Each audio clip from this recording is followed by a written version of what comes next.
Welcome back to a series of Wonders event. I'm your humble DM Robin. Joining us today with Stefan, play as our human sorcerer Vani, and Yep. Kat, play as Tully, our wood elf rogue. So previously, the team, they kind of set foot into the Tomb of Elves, and by the guide of, Sentinel, and realizing that he is actually a partial soul of once a renowned elven warrior, known as Limerick, the Revenant Blade. Yes, or like his normal name will be Limerick Greywatch, and he reunited, like the souls reunited and managed to become whole again. As a result, Limerick was kind of he was not dead, so it wasn't exactly a resurrection, but somehow he manifest and managed to wake up and join the group in their journey. However, there's one crucial part that went missing. Mythos, one of his his iconic weapon and one of the most powerful magic items, which is used as not only a weapon but also a key in order to enter the House of Gem, somehow went missing, and they had no other choice but to try their luck into the Gleam Garden first, because Limerick is without any sort of weaponry to defend himself. So they, as a result, turned towards the shrine of Mistra inside the Gleam Garden in order to retrieve Limerick's spellbook, and as well as anything he can use as a spell focus. As they enter the Gleam Garden, they find out that they bump into Nato and Ozzy again, which is not so pleasant with Ozzy, but it's indeed really good for Nato, because hey, his loyal customers are not dead yet. However, there are some disturbing news. They managed to discover from Nato and Ozzy's collaborate statement. So Nato informed them that, oops, as a good merchant as him, he sold Mythos to a cloaked figure who has a signature you guys kept seeing all around. And yeah, that makes him he managed to put two and two together by you guys, conversation and all that, and you're not sure if he's sorry or not, but that's definitely a bad news. And also, as a result, he kind of informed you guys that the layer one layer of House of Gem is actually frozen, and he thinks it's might be because Mythos was used as a key to froze it. It's kind of a really weird situation. So he wasn't really sure how someone would manage to do that, but that's probably the most the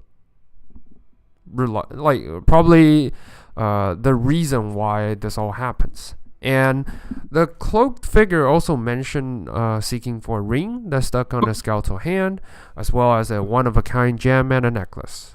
Luckily, not only knows that much, and yeah, so they managed to discuss a little bit, overwhelmed by a lot of information, and as a result, they kind of got themselves surrounded by a bunch of Drow warriors the second they walk out of the shrine.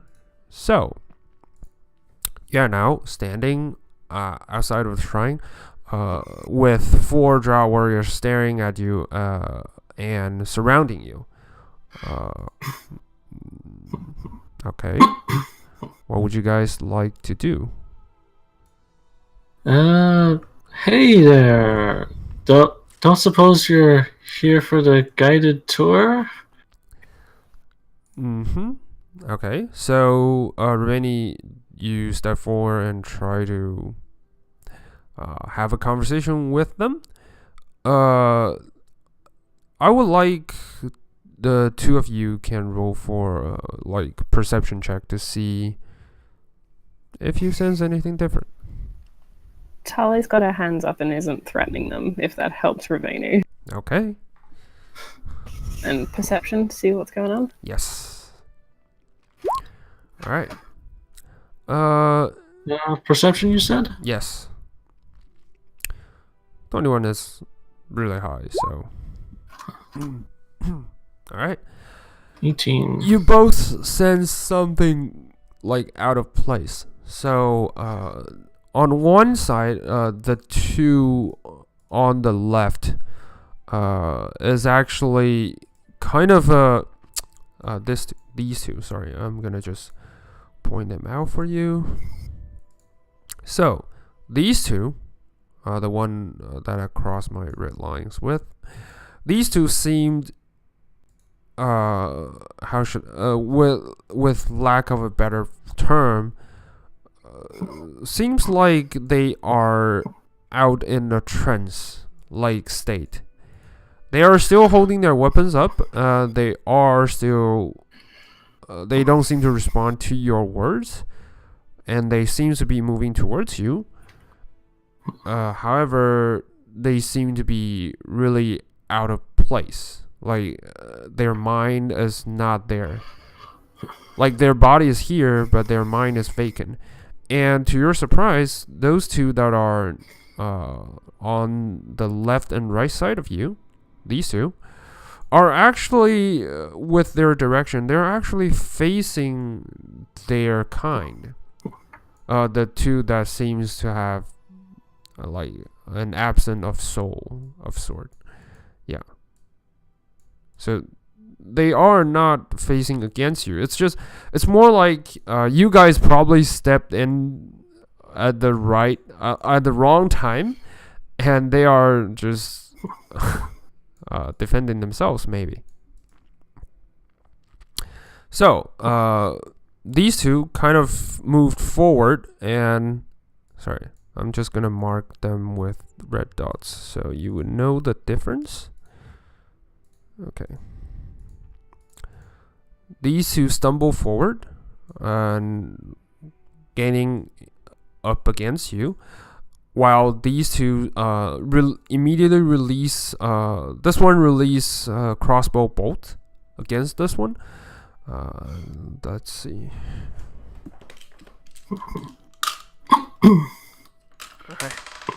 Okay. All right. So, this one is hit with the crossbow bolt, but you don't this is the part where it really freaks you guys out. He doesn't seem to feel it. The one that's been like hit. Sorry, I'm gonna put it on blue dot. Sorry, the one with the blue dot was hit, but he doesn't seem to feel it. It's not like normal creatures when they got hit, they will flinch, they'll respond in a way at least, but it just like he didn't even feel it. The bolt stuck out of his shoulder. It just keeps on walking forward. All right, and I'll just whisper to the others. Limerick or Vaney, any idea what kind of magic possesses a person not to feel injury? Limerick would actually try to make sense of it. Rainy, if you want, you can roll for an Arcana check to see what is going on here. Alright. Let's see.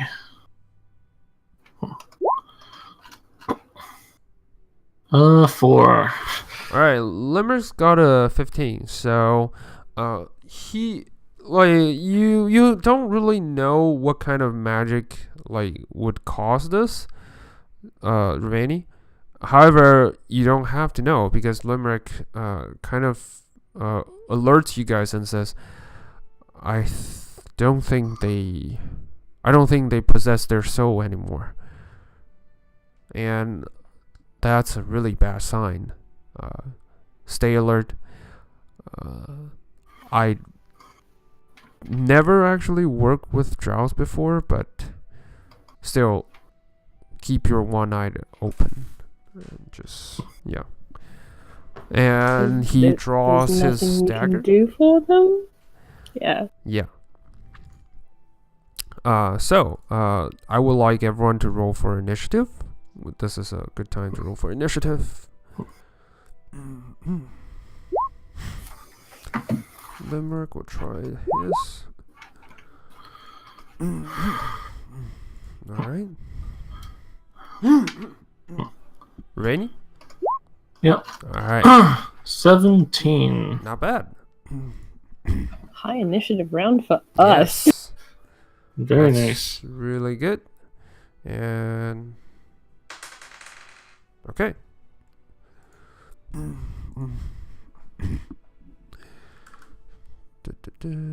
So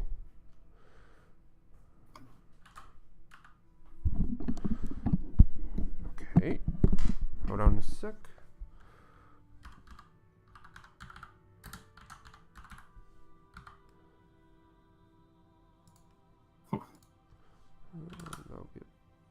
That'll be 18.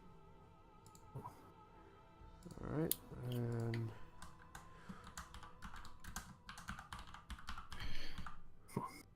Warriors. Alright.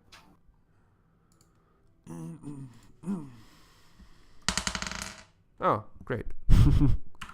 Yep. Nah. It's okay. The last one are for the Drow Warriors. Alright. So, well, Limerick will go first.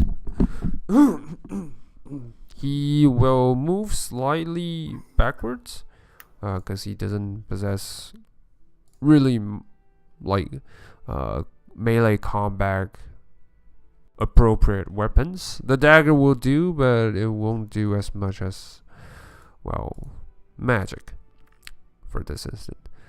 So, well, shit. He hasn't got any time to recover from. That would be bad. I just realized he doesn't have any time to actually pick a spell and memorize anything that could help him, since he just got his stuff back. So, he will have no other choice but to do Blaze on. You see, he started humming, like kind of a close attached to his weapons, and clutches it tight, and the weapon itself starts like humming by itself, and it formed a really elegant tune for your ears, and you guys don't really understand, even you, Tali, though you are an elf, but the tune seems to be blend with magical like enchantment as well as elven languages, so they are a mixed tune, so you don't fully grasp what it means, but it's an elegant song. And he moves forward towards the side, just by the side of the Solus Drow, and managed to strike. Let's see. Uses Crescent Edge. That's a hit. Alright. He managed to leave a mark on the Drow's body. It doesn't do much for now, but, well, that's the best he could do without his magic. Alright. He used Place On as well as magic, so. Alright, that will be the end of his turn. Let's see. Blaze On. Alright. Now, Tali, you're up. Alright, I'll get up to the blue dotted one. And I'm gonna hit him. Alright, go ahead. Roll for attack. That's a hit. Roll for damage. Alright. I don't get sneak attack unless does where limericks count? You do, because it's adjacent, right? Like, he's by the side of you when you're facing the enemy. So yeah, with that, you pierce through, like, the weapon pierced through the Drow's shoulder blade and managed to like cut off like a third of his shoulder. But like he just doesn't feel it. Like he's still standing there.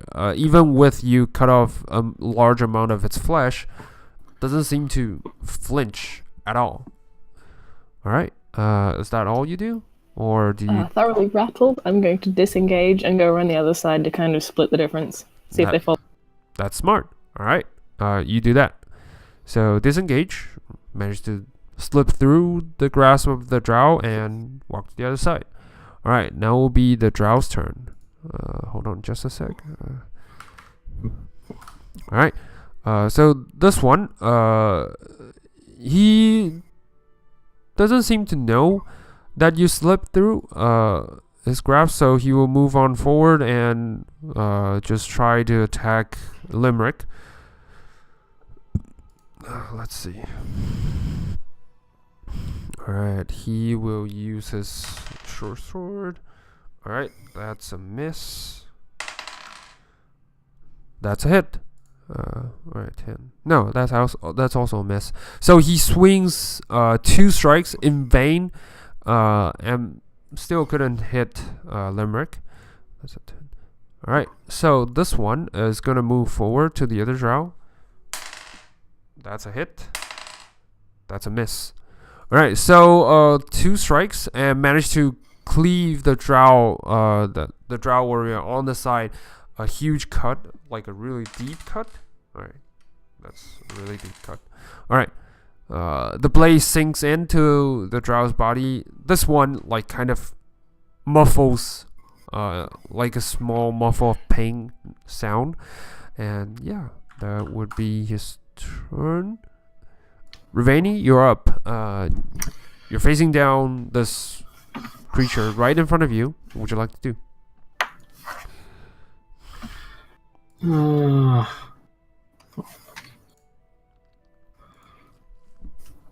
Let's see. Oh, you no longer have exhaustion, so you guys can take off. I'm gonna remove the exhaustion mark. That would be awesome. I'm like going, ew, bad touch, and I'm gonna use my shocking grasp on the one directly in front of me. All right, go ahead. Roll for an attack roll.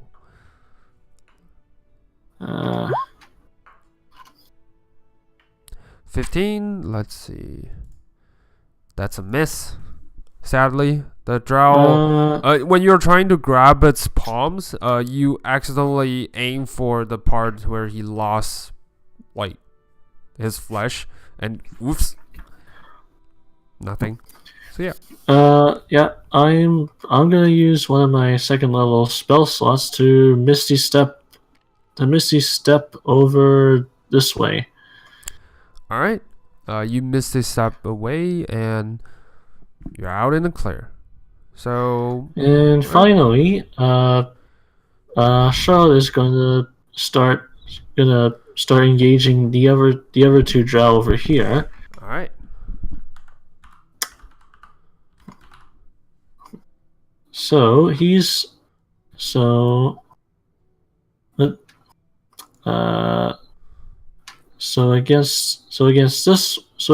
this one, she'll do her venomous bite. Okay. And then a leg attack. All right. The bite definitely hits. It's a natural 20. And it sinks in. The bite sinks into this one's body and resulting in, let's see, he needs to make a con save. Let's see. That's definitely a fail. So yeah, the poison sinks in, and sadly, the second part, the leg strike, is a miss. The Drow, as it sinks into Charlotte's like teeth, sharp poisonous teeth, he managed to shake like and avoid the leg strike. Yeah. So, all right. Dang damn it! Oh, by the way, I would need you to roll a 1d20 for me. Nope. No surge. It's okay. So that will be the end of your turn. All right. All right. Now the Draw Warrior's turn. Since they go last, they will try to do their best. And this one, he is actually gonna move aside. And he will use his blade to try to strike. Alright, that's a miss. Second one is also a miss. So this one misses entirely. And this one is he is gonna carefully move to the side and use his crossbow bow to aim from afar. Let's see. And aim attack. Alright, miss. First one miss. Second one also miss. Yeah. That pretty sucks. Alright, so they will do nearly nothing. Now it's Limerick's turn. With Blazesong, he's got more AC to his bonus. And the attack, the first attack, no, wrong one. Crescent Edge. First attack hits. Now he can still use his bonus action. Alright. So both attack lands on his body and manage to cleave a large chunk of its flesh off. So yeah. This one it's on its last leg. Sadly, Limerick still can't use any sort of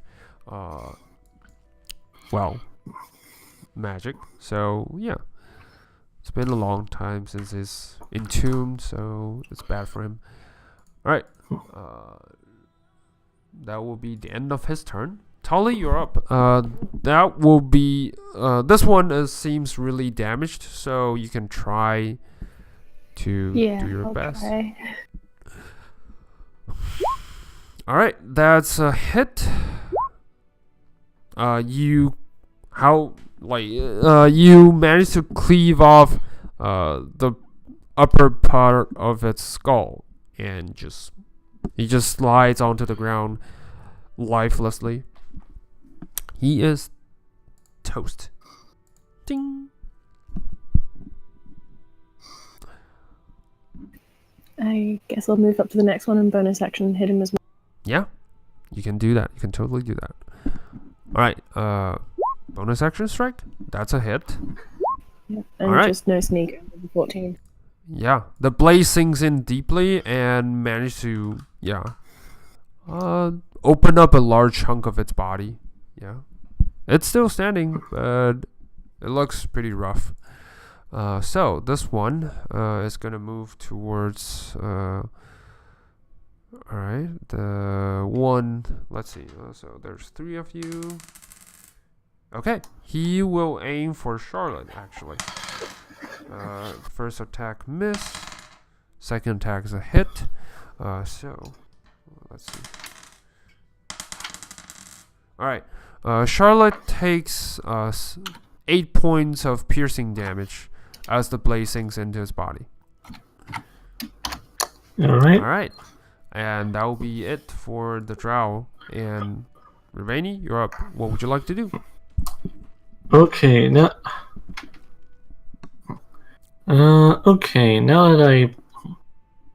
that I have some range, I will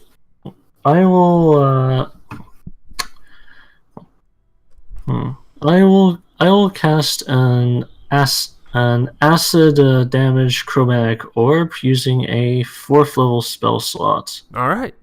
You do that. Go ahead. Right. That's definitely a hit. Roll for damage.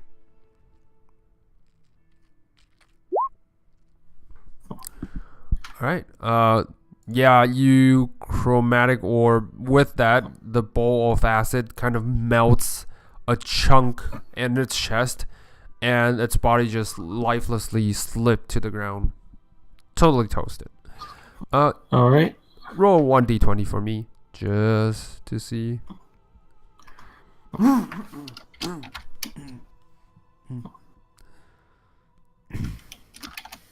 Right. Take your turn. It's okay. Nope. Nope. Still not. It's alright. The soulless drows are all gone by now, so they're all slipping onto the ground. The second these drows are gone. Wait, they're all dead? Yeah, those two are already dead. So the second those soulless ones are gone, the drows immediately dart back into the side. They didn't completely disappear, but more like they're on high alert against you guys. Tali's gonna stow her sword and just kind of salute them and go, okay, so which way now? Yeah, that sure was weird. And a little disturbing. When you finish your sentences, you heard a quite familiar voice coming from the back and just says, aren't you guys? Wait a minute. I think I saw you guys before.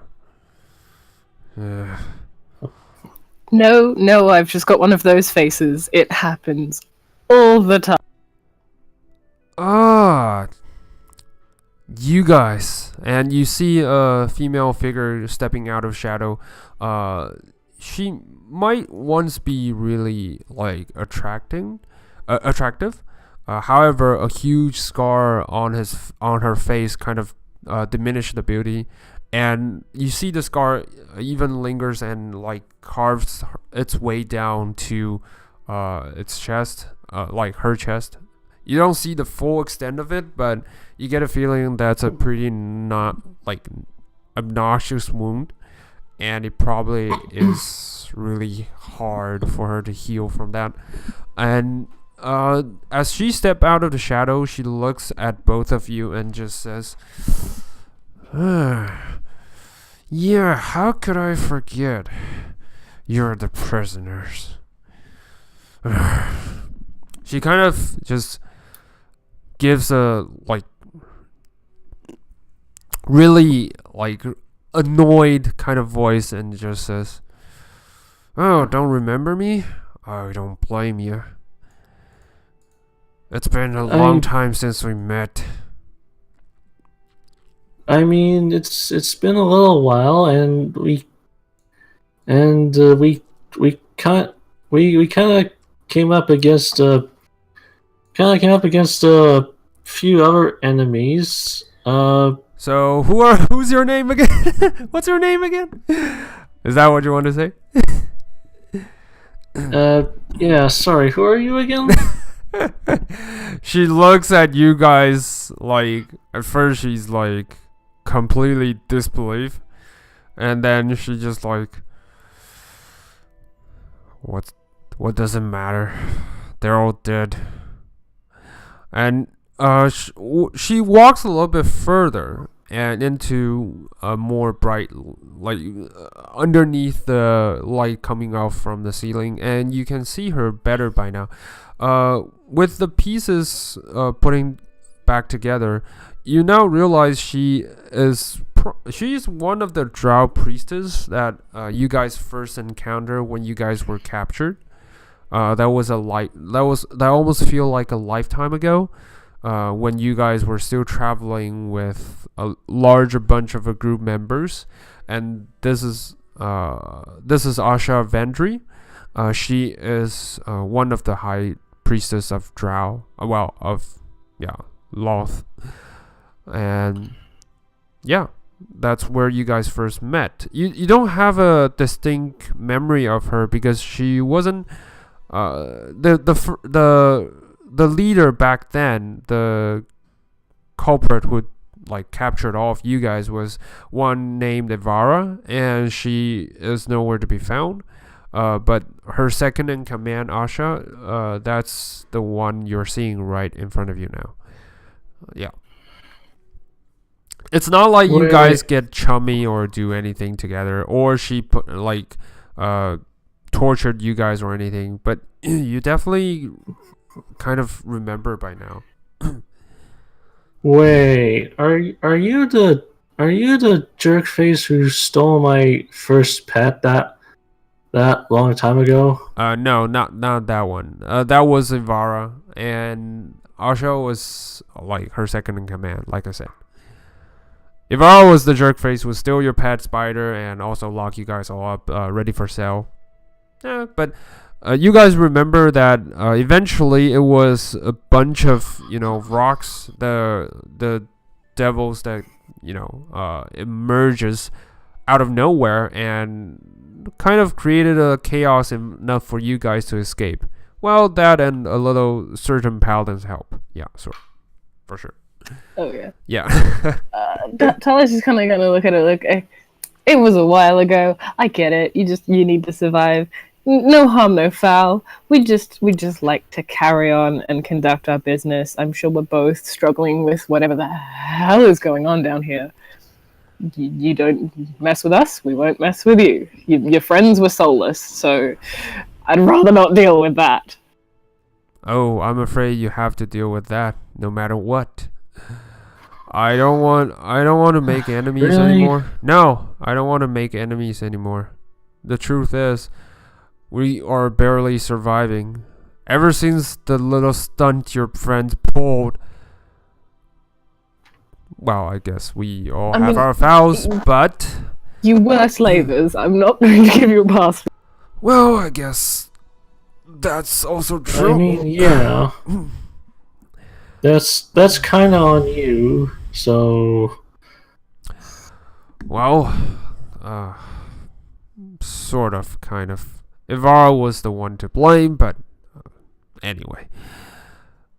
Those are Tali's bygones. gonna look up and just go, yeah. Let's start again. I'm Tali. I'm Asha, and we are without tribe. We are without house. So yeah, we are without names. Sometimes having no name is better than having a bad name. So then, why are you here exactly? Oh, like I said, thanks to your friend's little stunt, we got separated. The venturing party I was in, we were supposed to finish our trade, and ever since that, let's just put it this way: the Underdark is overwhelmed by demon forces. Well, devils and demons alike. We had no other choice to flee from that part. We ended up in here. This was one of our branches, if you could say that. Ever since the fall of Miss Drannor, we were residing here. Until recently, someone came up, took over the house, took over our castle, took over everything. She said that in a biting, really angered tone. You can see the frustration and anger in her eyes. And she continued saying, we lost our we lost our house, we lost our stronghold, we lost everything. And now our members. You see, I wasn't threatening you with the soulless. They are infesting the area. One day, your friend might be still alive and kicking. The other day, they became soulless ones, wandering with no aim. Just pure goal of killing anything alive in sight. That's what they do. Rumor has it there is a chalice of certain kind that sucks away people's soul. I don't know where that rumor came from, but I'm pretty sure It might have something to do with what is happening here. I sort of try and like sort of like quietly aside to Ty, like didn't we deal with that a while back? Yes. That sounds like a very familiar chalice. Yeah. Yes. Oh no. Yeah. You guys, as far as you recall, didn't actually break the chalice. It was more like you guys left it there because you don't know how to just ran handle it. away. Yeah. Yeah. You guys managed to, well, it was a really a long time back, but you guys managed to escape that area, you know, and managed to summon a fallen angel from it. However, the angel only promises to take it away. It doesn't really... You don't know what comes next. You guys don't really recall that part. It was really a long time ago. I feel like this like place has so far just been a hey, here's things from your past to come and ruin you again. Yes. Tally's saying this out loud, and she's like, "Look, okay, we're both in the same boat. Shall we work together and try and get rid of this person? You want them gone, we want them gone. How's that sound?" We all want him gone. I guess we can work together. I mean, it's not like I have any other choices. I mean, you do. You could say no and just leave and start somewhere new, far away from this place. You don't get it, do you? You Well, tell you me what I'm guys, missing. you guys didn't try to get out of. Yeah, you probably didn't. Well, the truth is, anyone who's came inside is trapped. This is like a huge mousetrap. The moment you came inside, leaving is not an option anymore. You guys never try to exit from any passage in here? No, so far we've just been looking for others. That reminds me, have you seen another adventuring party? Adventuring parties, huh? Like I said, giant mousetrap. She kind of raises her hands and like suggests around, like anyone who's inside can't leave. The longer they stay, the more likely the vessel will suck away their souls, and yeah.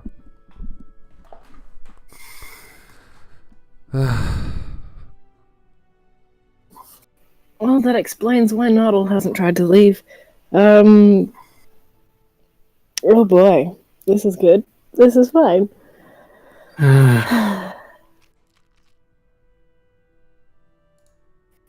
Alright, so we kill the guy that runs this place, and then people are free to come and go as they choose? I don't know that exactly. But what I do know is this. So, someone froze up the House of Gem. I don't know if you know what that place is. That is a place to for you to teleport and transport thoroughly within any region of this with this under dungeon, whatever you call it. It was where we wanted to head next, so far so good. Yes. Yeah. That's However, right. However, you guys, let's see. I've heard that something inside the House of Gem is frozen by the really powerful weaponry. Limerick just kind of silently acknowledged that, and Arsha didn't pay much attention to your elf friends and just keeps on saying, if someone could remove the House of Gem from its frozen state, then they could easily go up into the top floor. There will be this kind kind of a observatory like area, if you like. There, if they find enough of power to refuel whatever it is up there, then the weaves may kick in. The mythal will start to work again, hopefully, and maybe the magic can be used against whoever is inside the castle. I don't know for sure how that'll work.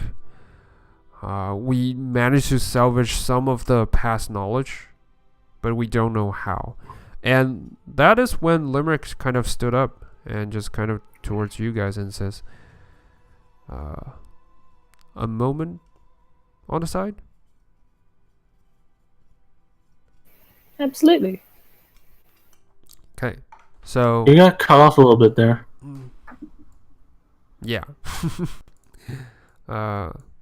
Limerick kind of took you guys, both of you, to the side, and just finding a corner that the drows won't hear you guys from, and he just continues saying, I'm not sure what happened since I fall asleep.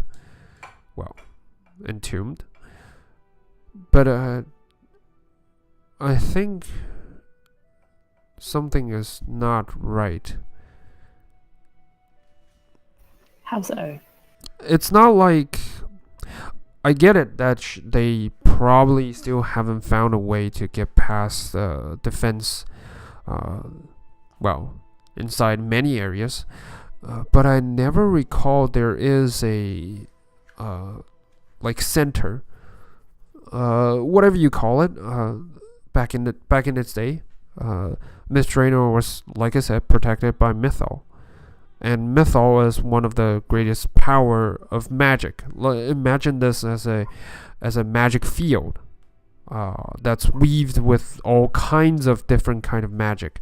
There are kinds that forbids any evil intended creatures to roam around this area, and there are kinds that could use it to, could blast our enemies away. And the thing is, what she's saying, it is a really powerful gem that controls all this, but the location is wrong. I'm not sure what happened, but in order for this powerful gem to work, the House of Gem, it's at its bottom part.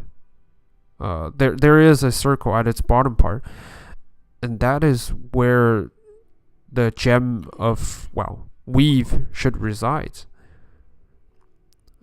You think someone maybe moved it? I don't know. That's the thing.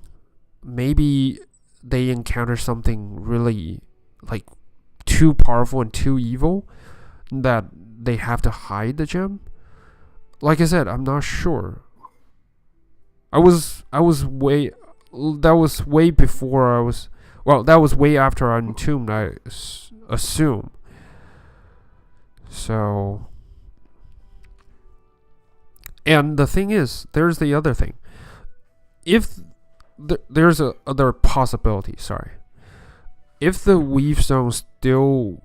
the gem of the weave still exists, there should at least be some sort of effect. I mean, powerful items of magic shouldn't be able to work here. Like the chalice you guys were talking about, that kind of magic should not be allowed in here. So most likely the original one was destroyed.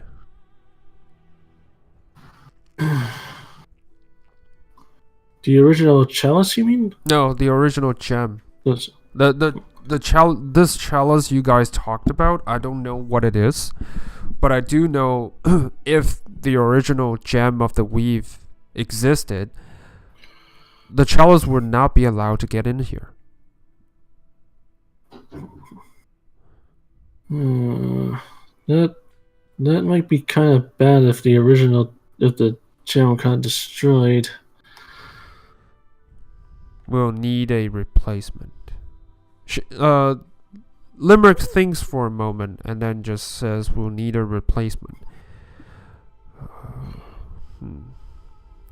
Where the heck are we gonna find one of those?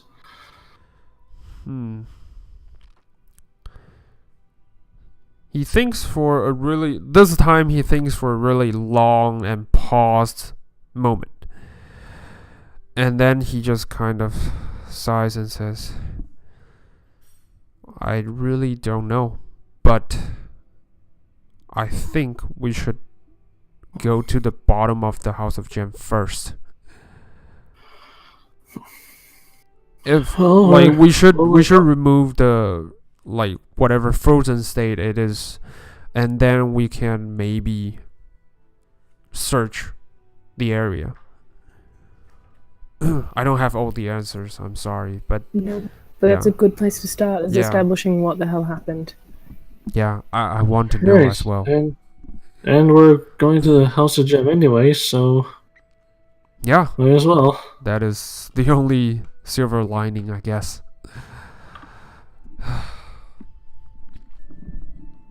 All right. He kind of you guys kind of he kind of finished the conversation, and you heard the drow just kind of says, Are you guys done yet? Yeah, I think so.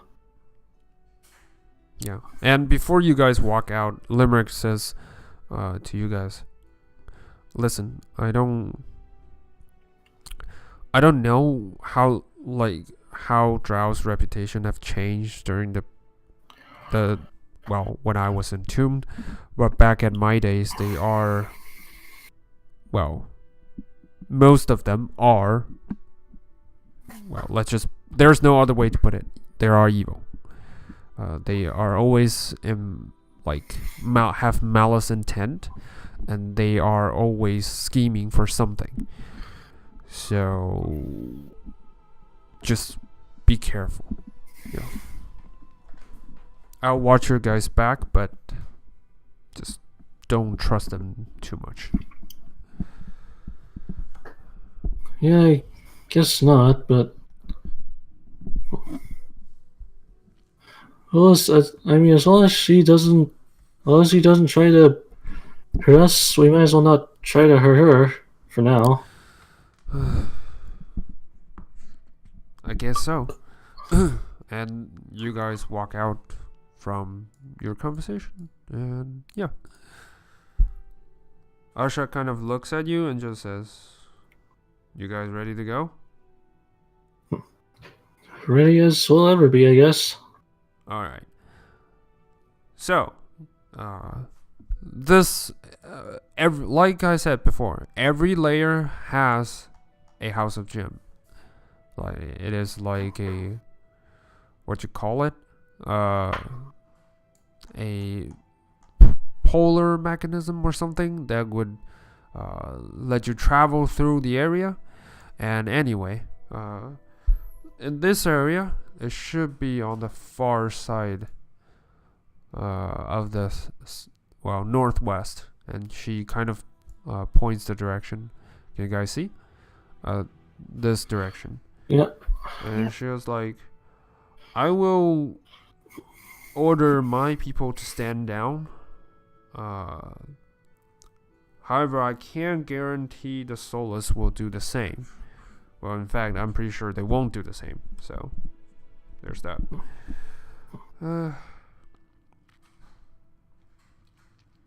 Alright. Off you guys go. Alright, well, I guess take care in the meantime then? Yeah, I guess. Oh, one more thing. If you guys want to enter the castle, just let me know. You know a way in? Oh, trust me. I know way in. I know many ways to get in. And yeah. Right. Well. We'll see how this goes then. We'll see. Stay alive in the meantime. Yeah, you too. You're too useful to be dead. Alright. That will be her farewell to you guys as they dart into the shadows and disappear. Alright, you guys are now on your own now. What would you guys like to do?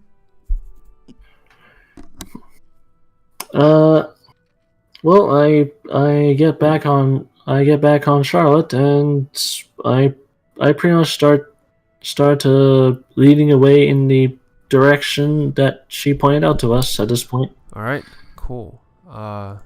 So you guys traveled, kind of walked for kind of a long while. Sorry, I will move you guys towards the location. All right. The journey ahead is surprisingly peaceful. Instead of more souls coming out of the shadow, you guys kind of walk this path like through kind of a like wariness and like vigilant look, but somehow the entire way towards the where you guys were heading seems like peaceful and no kind of incident happened along the way. Eventually, you guys appeared on one side of a kind of a room. You don't know precisely what it is because the area is dark and the surrounding is kind of blocking your sight most of the time. Though you got dark vision, the surrounding seems misty and like making it hard to see past like 10 feet or something. You guys managed to traverse, and eventually you guys ended up sorry, this part will be required for a little bit of theater of the mind because I don't seem to find the rightful picture for it. Alright, so you guys entered the House of Gem. The passageway were, like I said, all broken and kind of Asian for its date.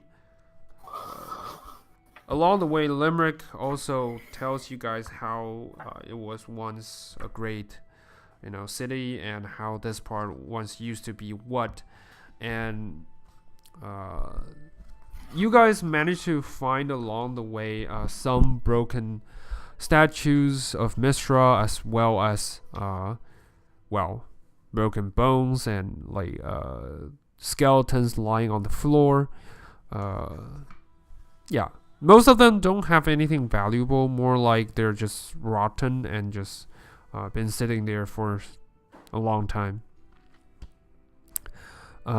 You guys standing at the front of the House of Gem, it was like a small cottage. Instead of normal like tall structure, it looks really, well, for lack of a better term, comfy. It kind of reminds you of those cottages in the woods and how they welcome strangers, and the hunters cottage that they welcome strangers and manage to give homeless war travelers for shelter. And standing right in front of it, you can see why they are all so wary about stay, because the whole cottage is covered in ice. Like the surrounding area is like even the floor itself, there are like this icy blue kind of stretching out from the cottage towards about 30 feet around the area. By the way, in game term, once you step foot onto those icy floors, you will have entered a difficult terrain, and your traveling speed will be halved. because it's really slippery, making it really hard to maneuver. Yeah. So, what would you guys like to do? Enter? Well, College is not quite what I expected of a House of Gem, but I guess I'll take it then, and I'll start trying to head inside. All right. So, you manage to move forward, and with careful maneuvers, the difficult terrain poses no threats precisely, but it does make it really hard to move. You manage to move move inside. The area is like iced, so at first you can't really find an entrance. However, Limerick kind of points towards one side and just says, anyone care to, make an entrance? This was used to be the front door of the House of Gem, so. Oh, I can do that. And I will use one of my third level spell slots to cast some scorching rays. All right. In order to carve out an entrance. Go ahead.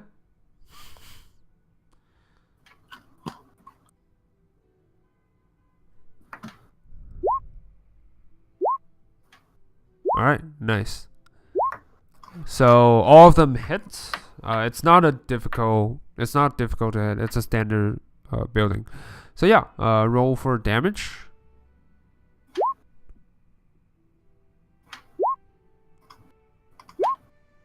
Ooh, nice. Oh no, that's not a crit. It's okay. Still, the fire is powerful enough to blast through the House of Gem. The icy wall of it, at least, and manage to break a hole into the gateway. By the way, roll me a 1d20, please. Yeah. That's right. All right. Yeah. So nothing really happens. You see, when you look inside, the House of Gem is, like I said, the interior is actually bigger than the outlook. You would imagine a small cottage like this will have a really tiny corners, but instead it feels like you guys are walking into kind of a plaza or something. It's really huge.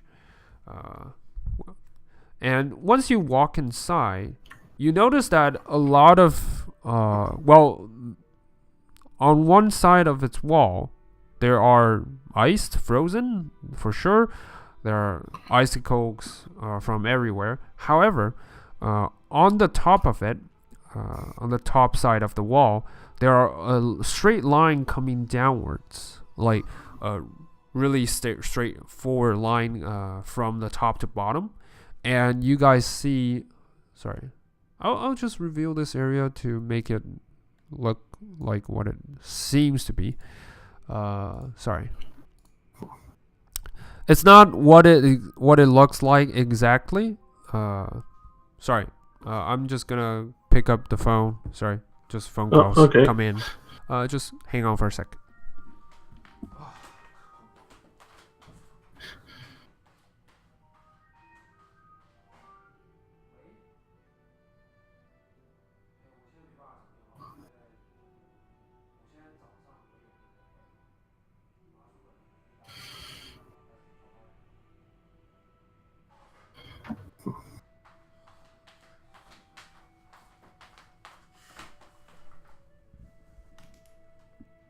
Hey there, sorry guys, just out of nowhere emergency calls. But anyway, just to give you no guys, problem. just to provide you guys with a better visual. I know this is entirely different, but you guys could know what it looks like slightly.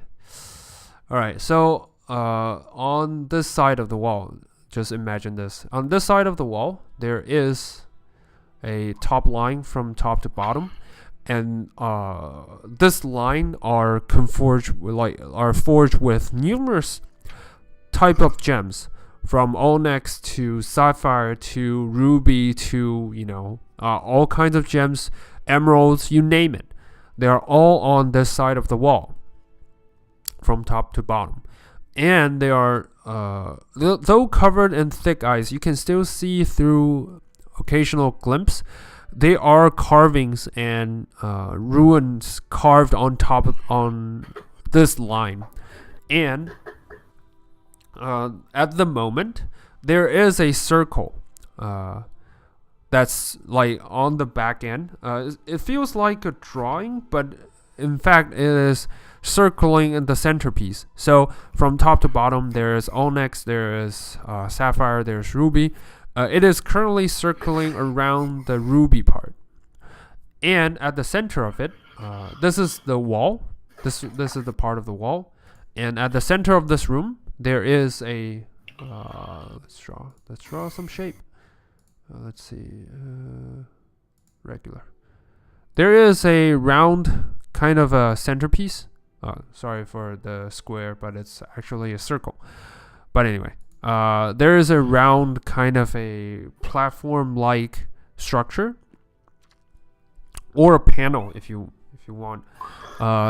This circle, this kind of a small panel is actually looks like a table, and there are also a circle on top of it, the inner circle, and then along the line there's also different kinds of gems on the table, and there's a smaller circle surrounding the ruby. So I will just draw this.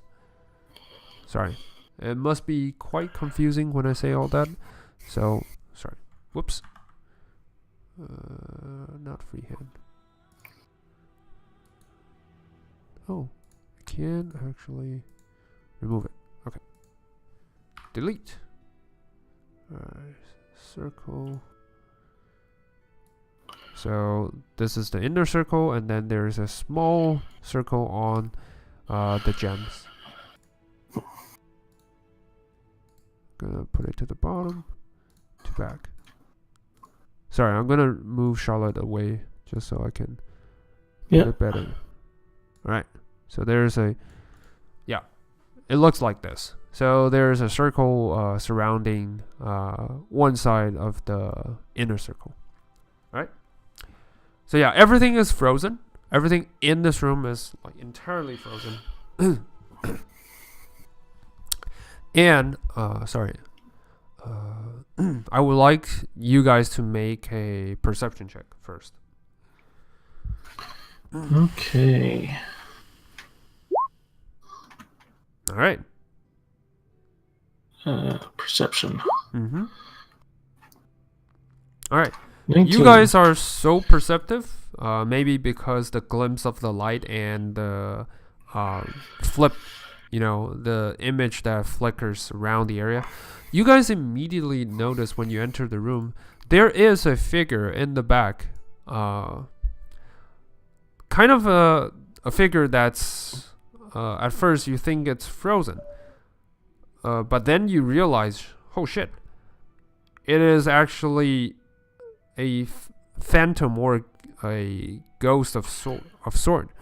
It's icy blue, flickering image kind of waves in this chamber, and yeah, he definitely noticed you guys. Well, it definitely noticed you guys. However, when it tries to speak, you can only hear, like on and off speeches, like someone is in extreme cold and couldn't even utter a sentence. So yeah. Whoops. I sort of I lean to Limerick and sort of any idea what that spirit's supposed to be?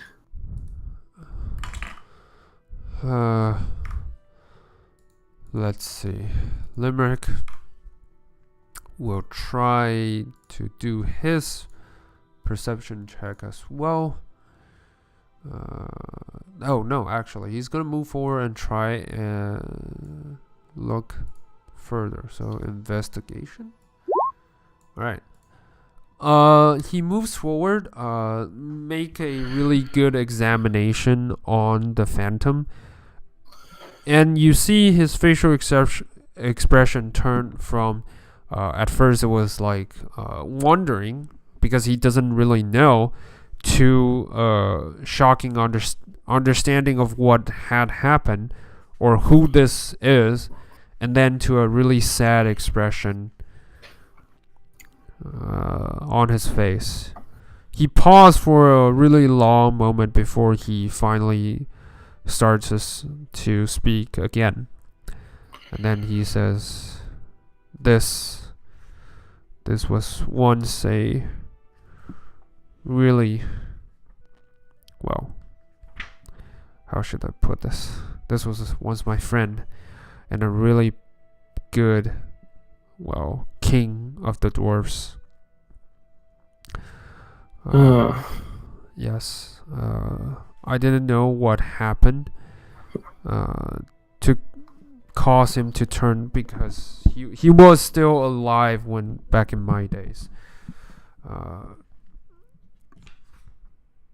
However, I don't know what happened, but he turned. I can only guess that he turned himself into a spiritual warrior in order to protect the House of Gem. Yeah. Well, it's certainly some dedication, then. I would said so. The thing is, I don't know why he is like this. You can hear the phantom better as you guys approach. Well, as Limerick approach and you guys getting closer. The phantom just kind of utters, and just mere words and pieces. I would like you guys to that will be an intelligence check to see if you can piece the words together, like what he was saying. Ooh, awesome. Nice. So you guys managed to piece all the utters and mutters together, and managed to realize managed to realize it's actually a kind of a riddle. So you guys should all see by now on your list. You should all see a riddle popping up, a handout. It's like this: a quest of love ends with me, yet I am made endlessly. If I drop, I say my name. If I touch rock, freedom again. It is kind of a riddle. I just sort of hold my my hand in my hand, sort of. Oh no, he's saying a riddle.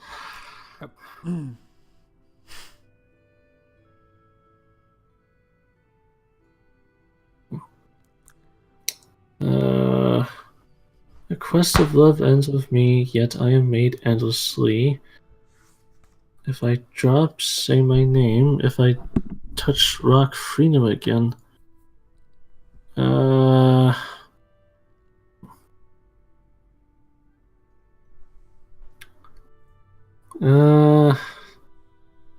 Cat, any So no, I'm wait. like, No. I'm struggling. I'm like, is it an element? Is it what do we got?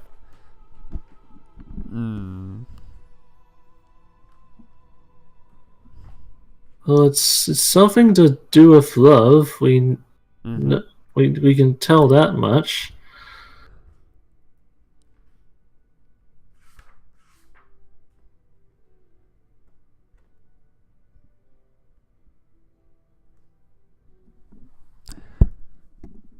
Well, Limerick is also thinking, not really sure what it is, not really sure why the Phantom is just keeps on ordering the same riddle over and over again.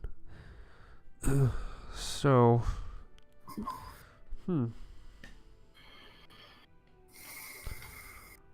what is this?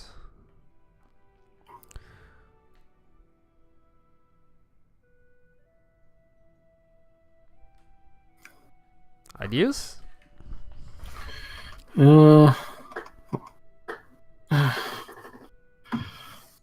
It's okay. A quest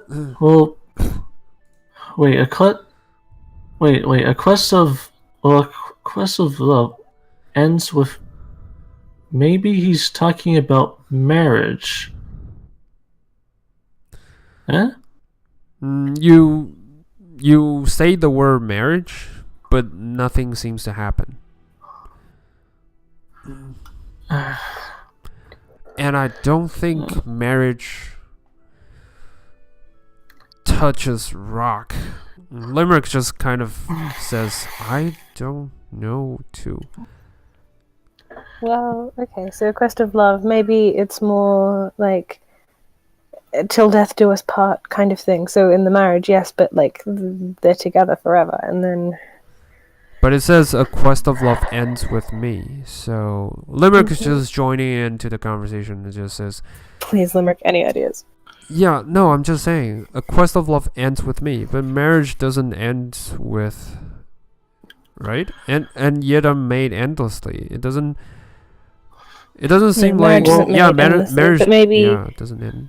Maybe death or just unity, something a bit more abstract. But what about if I drop, I say my name?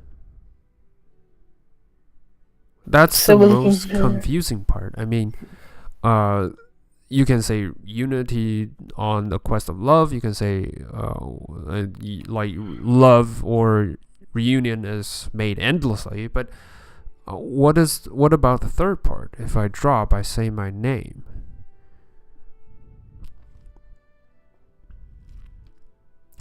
And I think, well, we're talking about an object, maybe? Something a bit more. Yeah, I think so. And I think this has to do with how we free him. If I touch rock, freedom again. Oh, sorry, this part should be ice. Sorry. If I touch ice, freedom again. Sorry. If I touch ice, freedom again. So I think this has something to do with freeing him. And like what Tolly said, might be an object.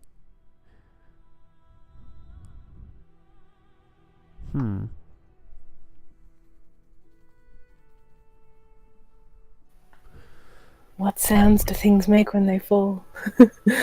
Tolly's like looking around the room, just like all the gems. They don't make their own names when they fall.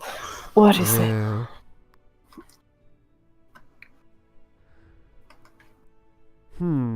While you guys are figuring this out, you heard clutching sound, and then you see the doorway you guys just made are gradually, like visibly, closing down, like, and the ice starts to form itself again. As it closes entirely, the room, there are two figures of ice. Like, at first you think it's just cute snowman, and they do look like cute snowmans. They emerge from the wall and form themselves like a, ordinary looking snowman. and they kind of just walk towards you, just like ding ding ding ding ding ding ding, and they just kind of gang up on you guys. So, you still have one action to do as those cute little snowman walking towards you guys. Tali's inviting sense like Ravani. Hey Ravani, fire, melt them. They look thin. Yeah, I'm not. I'm really not liking the look of those either. Yeah. All right. So, what would you guys like to do? I'm gonna draw because I don't have snowman. Actually, I'm gonna search snow man. Oh, there is actually snowman. But it's a premium asset. It's okay. I'm just gonna drop this. Aha! Snowman coming right up. So there's two of them coming on both sides.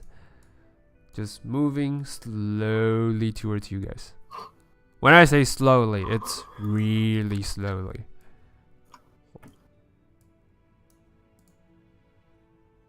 So, no actions? Not at all? Alright. I'm Wait. readying to fight the first one that comes in the rain.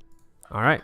I'm gonna toss a firebolt at the far one over here. Alright. Go ahead. Alright. Go away. We're trying to solve a puzzle here. Well, the 10 is definitely a miss. So, the firebolt managed to leave a dent on the wall, while this one already closes in. I know, Tolly, you prepared an action, so you can swing your blade if you like to. Ooh, that's a hit. So the sword easily cut him in half. The snowman is no match for your blade. Snowman dies. They are pretty weak. And this one, it's while you guys misses, so now it will gang up on Limerick. Limerick already holds his action, so once they get close, Limerick also uses his Crescent Edge. That's it. That's definitely a kill. So the blade easily cleaves the snowman in half, and they are gone. It just feels like something's not right here. Tali's having a bit of a chuckle as like she takes apart the snowman and it like snows again. Yeah. Snowflake. Snowball, yes. All Well, right. they're gone, but we're no closer to solving this weird riddle.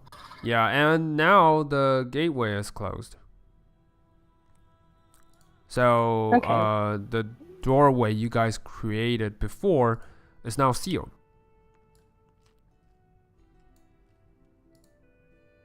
Okay, well, you know, at least we've got no other options now but to solve this riddle. I'm gonna move up and try and think of like what's made endlessly. Things that we know, like I guess air is always around, rocks are always around. Yeah. Rain. Gosh, I wish Tully's just like books. Why did I not study more? I can punch things. All right. Let's see if this one fits better. I'm trying to find a Christmas song. I don't know which one is better. 1 hour of Christmas music.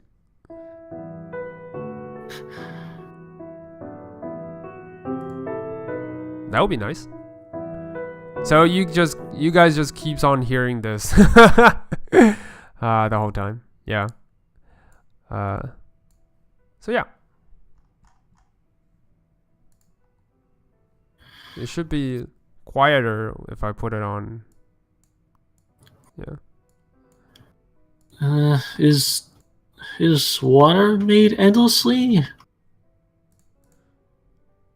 You mean I guess water? constant cycle.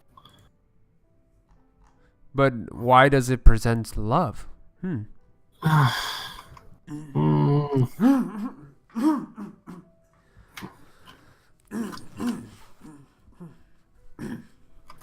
What about rings? Yeah, there's like a ring at the there's like a ring when you get married. Maybe a ring is what it's referring to. Do any of you have a ring? Because the Uh, last part Fishing it in says, pockets. if I touch ice, freedom again. Maybe that's it. And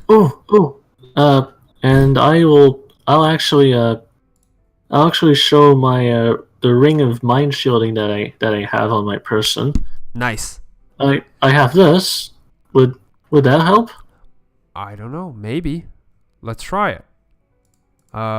So the second batch of snowman just appeared.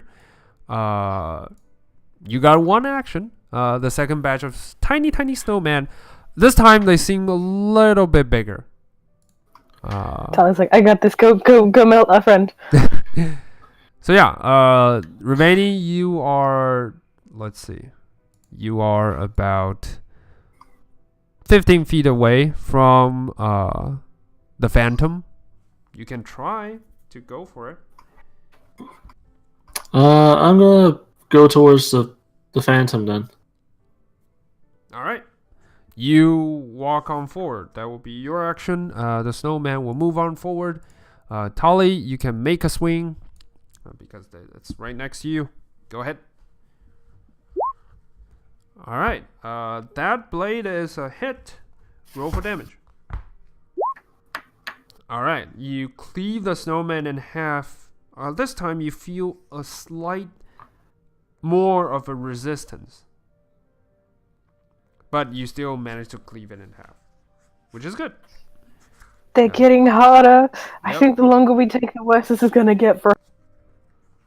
I'm going. All right. So,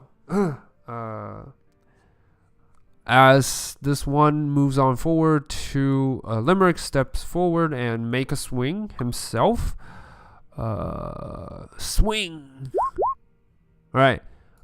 This time, it hits, but a snowman stands. Snowman is gonna punch it right back, and that's a crit. You see snowman formed a small, cute, like little snowman hand and punch Limerick in the face. Yeah. Yeah, that's definitely a hit. Dealing not too much of a damage, but you can see Limerick is like getting whacked. So yeah. Ravani, you move close towards the phantom. What do you plan to do? And I will show my ring to it. You present your ring in front of him? Yes. All right. You presented your ring right in front of them. The phantom's eyes glowed for a second, but its state doesn't change. And this is time where initiatives are in order. This one is already dead. Gone.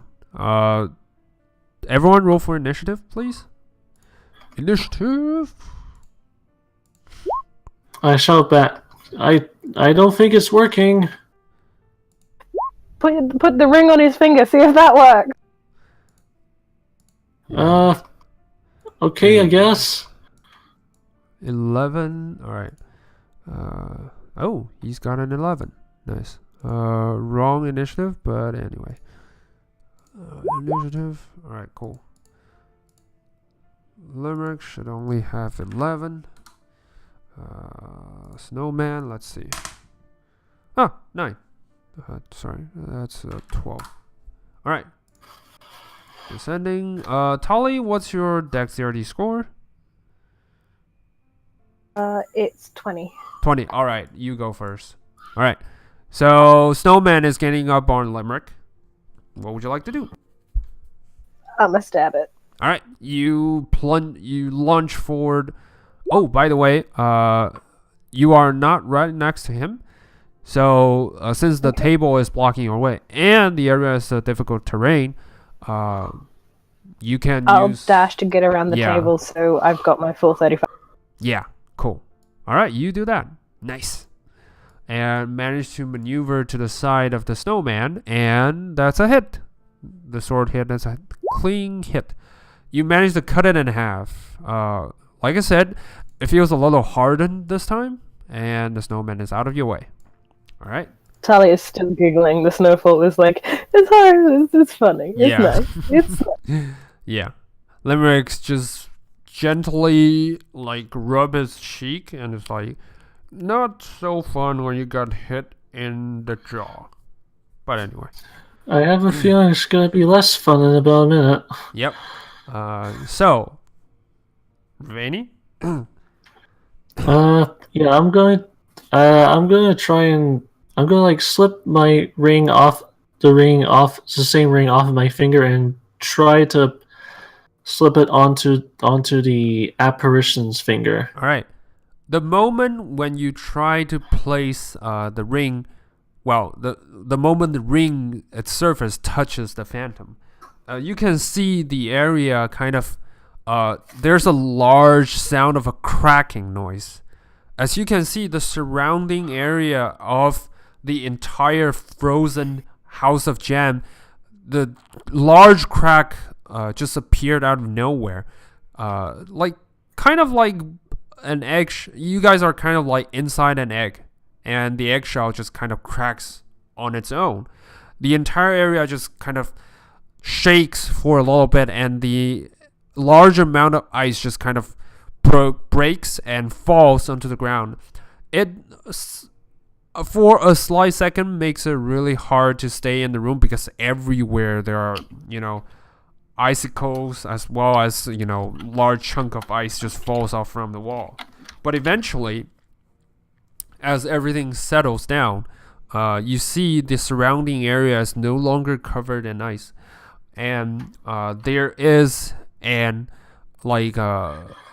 chubby kind of looking dwarf standing right in front of you, an aberration. And this chubby old dwarf has a crown on its head, and as well as an iron bar on its right hand. And the dwarf just kind of says, "Oh, it's freezing. It was so freezing. Thank you, my friend." I'm like jumping up and down, so it's like, yes, I figured it out. Also, who are you, Mr. Dwarf person? It's been a long time. Oh, I am Halden Iron Bar at your service. He kind of nice looks around. Sorry. Go ahead. Nice to meet you then, Mr. Iron Bar. Mr. Iron Bar. Are you one of the previous adventurers who visited here by any chance? He looks at you guys, and just about he was going to speak, then he glances at Limerick. Limerick just stands there, just with open arms, and Harlan for a second just pauses and then realizes something, and then just like leaps forward towards Limerick and just says, "You? How are you still alive? We all thought you were dead." And Limerick just kind of smiles and just like, "How then, you old bastard?" And just like they kind of just exchange a like heartwarming hug, and as well as a weird looking handshake. And just eventually Halden just calms himself down and just like, "But how did you get off of your curse? I mean, everything." And Limerick just continues saying, "Well, I don't know that myself, but these are my friends who freed me from my state." And well, to answer your question, Ravani, for Halden, Harden is an old friend of mine.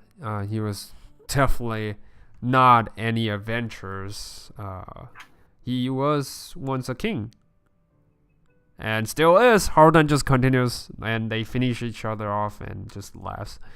Harden continues on saying, to you, Ravani, and just says, were you in a search for adventurers? I do spotted a few. That's one of the reasons we're here, at least. Among other things. Okay. You've seen some? Yeah, those can't really figure out the riddle. Some cruel bastard placed a riddle here. You can see Harden grits and just says, "Well, he was using that," and he points at the ceiling, and you guys all see that by now. You guys didn't notice that because it was guised as an icicle on the ceiling, so you didn't really realize what it is until all the eyes are unfrozen. Now you see a double-bladed scimitar is etched on the ceiling of the House of Gem. And Harden just continues on saying, some cloaked figure came in and froze me in this state. The only possible way to free me is by solving this damn fool of a riddle. I don't know what is wrong with him, but there's something wrong with him. And yeah, at my frozen state, there's a group of adventurers trying to get in, and they did. However, let's just say they are not smart like you guys. And he points towards the back of you guys, and then you guys see in the back of the corner there are 4 dead corpses just lying on the ground. Their bodies frozen, their eyes are wide open, and they match the description of Berlin and Fariel were describing like that. The past 3 weeks or a month ago, the adventures that came in. And Harden just Guess they got overwhelmed by the evil snowman. Yep. That sucks. Like I said, some bastard placed the spell.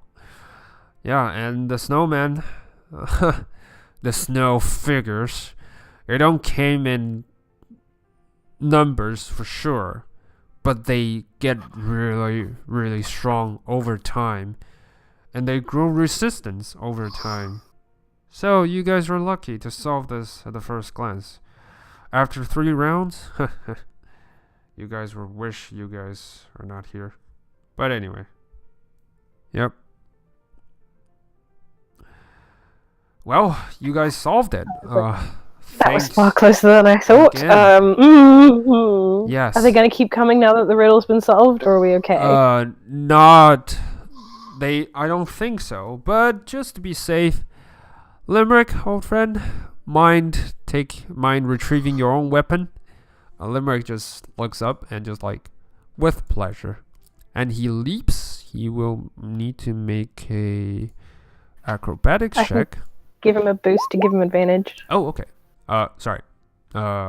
You already did that. When you're trying to say, do you need a boost? And you see Limerick flip in the air like a natural acrobatics and just grabs the middle, handle of the double-bladed scimitar and then land it onto the ground.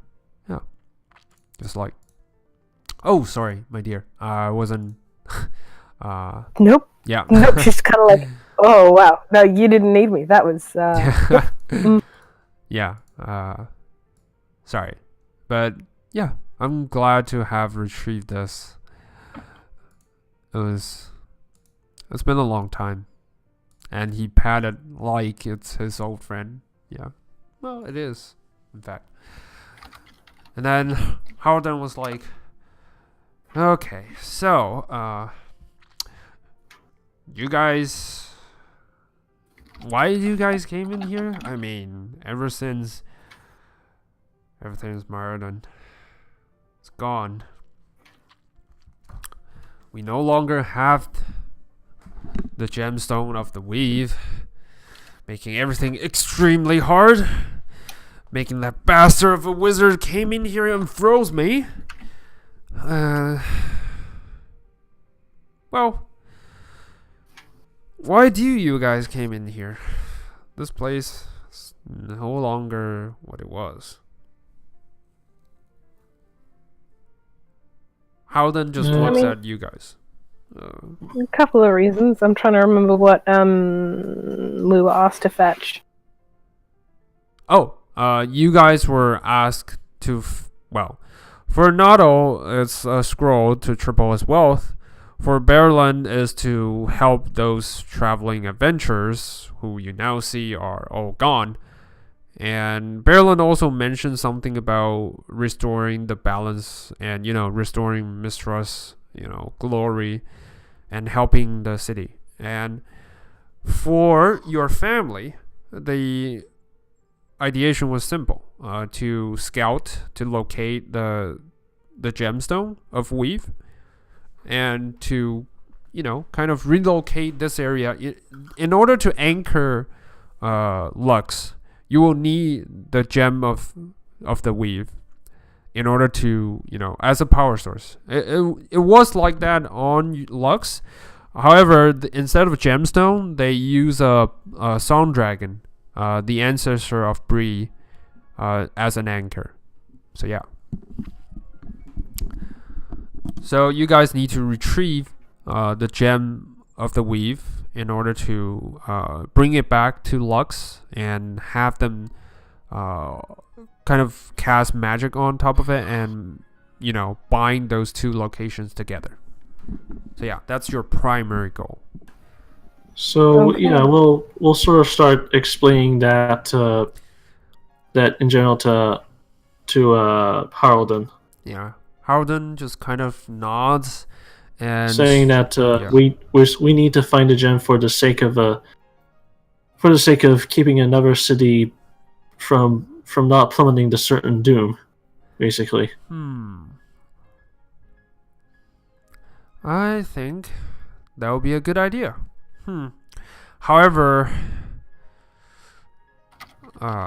he kind of pauses for a sec and then just continues to you guys and says in a less cheerful tone and just says, however, the original guardian, Marden, is gone.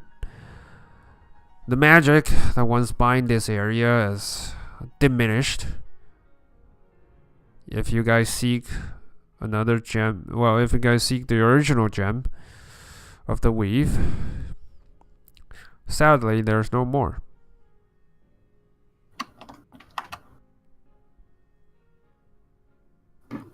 What do you mean no more? You see, when you guys explained how Lux was formed and how a song dragon was used as a power source, Marden just kind of says that, you see, ordinary gemstone was not enough. You would need something to guide it, channel the power. With your city, it was a song dragon, which is a rare species that no longer can be found in Faerun anymore. You guys were lucky to have someone willing to sacrifice themselves, and also happens to be a really powerful magical creature. But Miss Drannor prefers a different method. They use the gemstone of the gem of the weave and bind it with a person, with a leader, as you would say, sort of like a guardian position.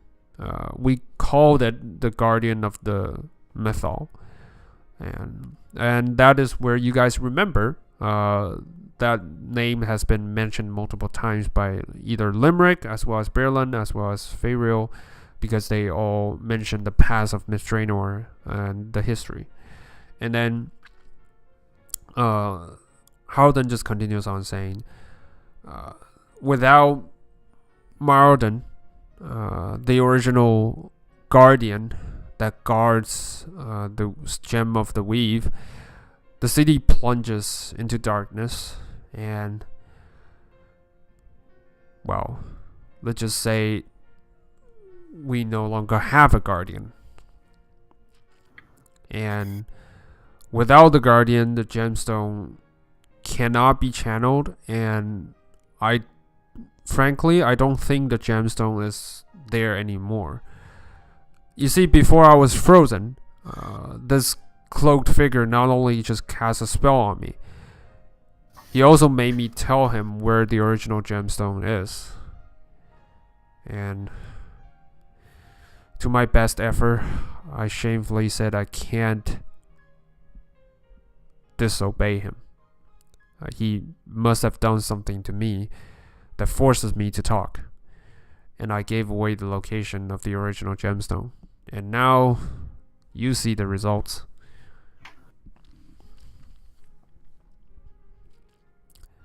This cloaked figure again. I don't know who she is, but she is something. Wait, how do you know it's a she? Oh, please spare me. I can know like a girl, well, like a woman from miles away. The cloak is a good disguise, everything, but you know, with all the perfume. Actually, yeah. I mean, a lot of casters sometimes carry a lot of incense. That's... I know, but it's not ordinary caster. It's a mixture of spell of rose and lily. I would recognize anywhere. Recognize anywhere as in you have a history with this person? No, but more like a girl who would use as a fashion as a perfume for a long time ago. Back in my days, those are the finest perfume of all. Those are not just ordinary rose and lilies. Those are handcrafted and like growed in the Gleam Garden itself. That's why I know. And ever since the diminish of Miss Drannor, there's no Gleam Garden produced rose and lilies anywhere. So that's how I know. So someone with that's good information. True.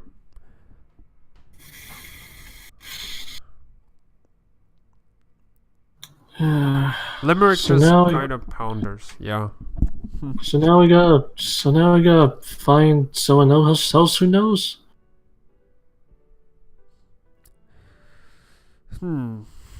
That seems to be where we're heading. The castle?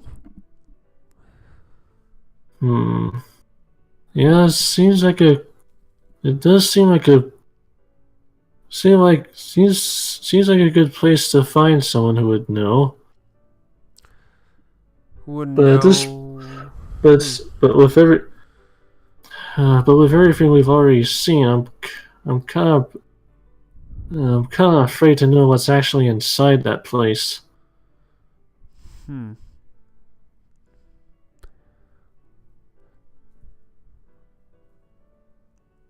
Yeah, Limerick just kind of nods, but he says, I understand your concerns.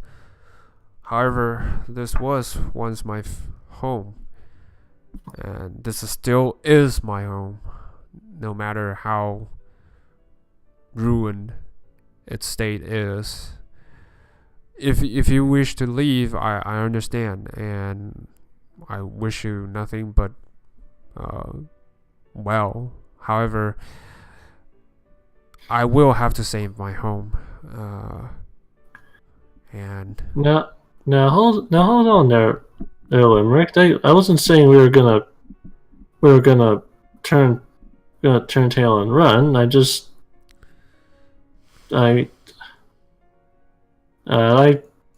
I'm just saying we have no idea of what we're actually gonna find once we step inside the main castle proper. We're, we're not gonna leave you in the lurch. Hmm. I'm just saying, if you do, I would understand, and it will be okay. Well, Tally, you up for some castle exploring? Oh, absolutely. By the way, Limerick just kind of says, Harden, you've got something that could help us, right? You've been awfully quiet. Harden just kind of glances and looks at you guys and just says, alright, fine. But those are my precious. Limerick just cuts him off and says, well, look around you. The precious could lie here for centuries, and without putting them into good use, it's but a piece of stone with no actual meanings. You would just stand here and, for eternity, not knowing what comes next, not knowing what kind of creatures will come and defile our home. And Harlan just kind of sighs and just says, well, you always got a point. Come on then. And Harlan just moves forward towards the table and just like, oh, you guys haven't been, no one has been using this, so I would assume you guys don't know how to use this. And just place his hand on this tiny circle that seems to be crafted, but surprisingly you can just move it with your fingertip. Harlan just swipe it towards the bottom part of the circle, so you guys can see that better now. So there was a line, like I said before, there was a line that etched with numerous gemstones, and the table is kind of a replica. However, it's in a round circular shape. So you guys see how to move the swipe, well, sort of a swipe circle, and just move it to the bottom part, which is let's see, which is, I think it's a sapphire or something. Yeah, sorry, emerald. It's an emerald. And he placed the circle on the bottom part and at the emerald, and you guys see the table kind of shifts and surrounds there's a kind of a magical aura just kind of emits from the table, and it kind of circles around you guys. The aura presented in golden hue just kind of surrounds you guys, and with numerous circles, and then everything just dies down afterwards. You guys were surrounded by this hue, and then for a brief second, and then they're gone. And now you guys found yourself still in the same room, not knowing what happened exactly. Howden looks at you and just says, welcome to the bottom floor. Yeah. Wait, was that us teleporting just now? It sure is. And you see Howden just opens up a doorway, moving you guys towards a kind of a smaller hall. And sorry, I'm gonna review the area. Yep. You guys were, well, can you see? Yes, you can. Alright. So he revealed a smaller hall, which there are small stairs, and eventually you see the bottom part. On the center, sorry. On the center, there is a kind of like a smaller platform. Can't seem to grab. Let me grab you. No. Annoyed. Yep. Alright, nice. On the center, there is a small kind of a table, like a really, really small stage. How do I put this? It's like those, when you go to college, on the stand. It's a stand, I think. On the the professor will usually use them as a, Oh, like lectern? Yeah, sort of like that. The name just kind of skips my mind, but anyway, yeah, it's like that. And on the center part of it, there is a kind of a soft pillow that it's like lined with purplish lining and just kind of lays there. In the middle of the pillow, there is a small spot, and the entire lecture is kind of covered in a kind of a glass-like dome. However, the glass dome is broken and the part. When you guys walk inside, you can see the area of this dome. This part has been broken. There is a glass pieces shatter onto the ground, and on top of the pillow where there should used to be a gemstone, there's a vacancy on top of it. Harlan just kind of walks forward and just sighs and says, "Well, that was the original gem of the weave, at least where we kept it." However, he kind of grins in a kind of a devious way and just kind of go to the side of the dome and press onto a brick that's right here. Press onto a brick on the wall and grabs there are lamps, sort of like wall lamps on edged onto the wall, and just kind of grabs the side of the bar and just holds it down. And you see this part, the table just slightly sinks into the ground. The lector just kind of slightly goes into the ground, and you heard the cogwheels and the mechanism just kind of functions for a little bit, and then there's another lector kind of emerged from the ground, and on the top of it, the pillows, now it's a kind of a reddish, hellish red kind of color. On top of it is a fine ruby that lays inside. Howden just kind of sighs and just carefully pick up the gem, and he says, to create a gem of the weave, you will need the finest gemstone you can find, the so-called one-of-a-kind. But if you already find one, then the rest of the same kind is no longer match. You see, one-of-kind means one of its kind.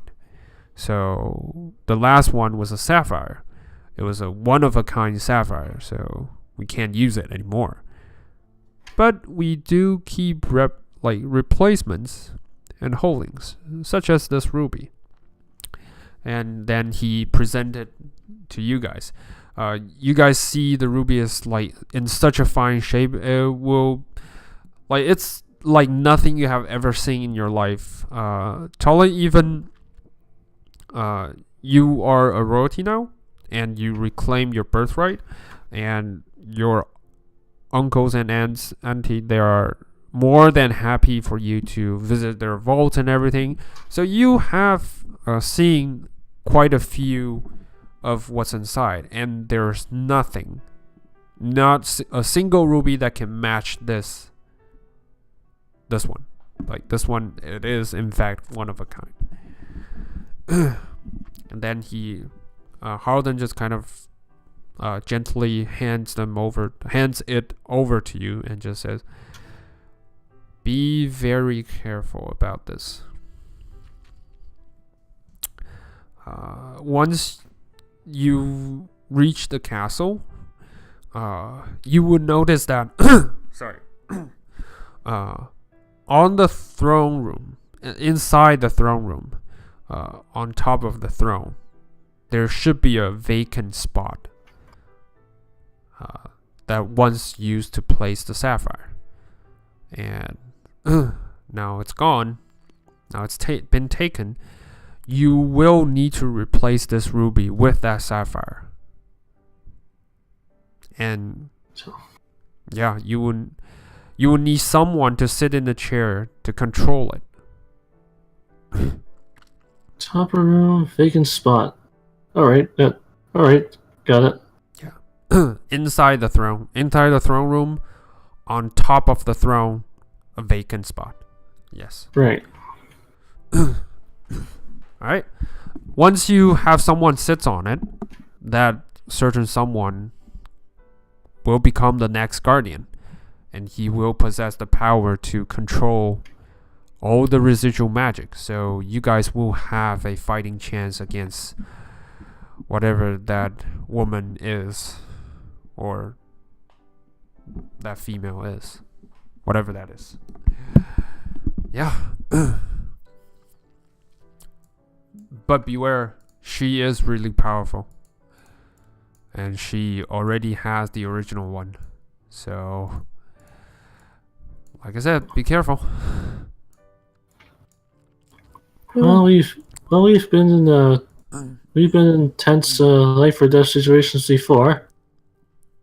Well, what?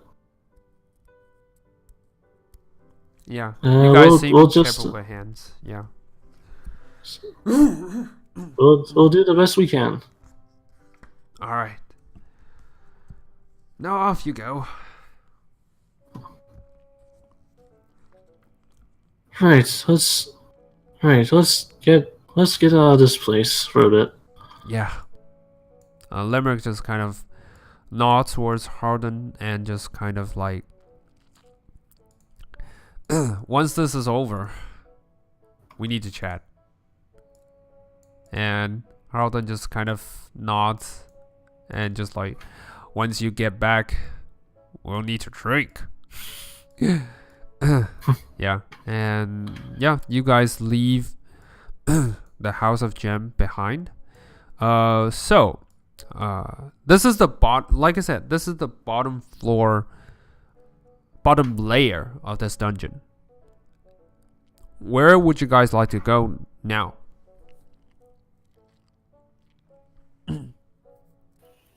I'd still like to check around for that scroll for Noddle. All right.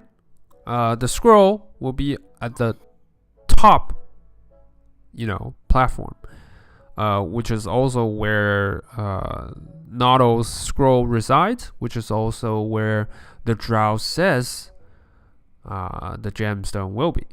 So, which is weird because you guys just got the stone. I'm expecting a trap on the top floor. Have I forgotten anything that should be on the ground floor? Well, no. Howden pretty much brings it forth, the replacement of the original one. And, and the bodies of the adventurers. Yes, nothing they are salvageable. Like if they are on the second floor. So they are inside the House of Gems. So they kind of moves with it. Okay, yeah. When we were there, did I notice anything that I could easily salvage from them, or were they like totally encased in ice? Investigate. You can try to investigate if you like. Okay. Probably a.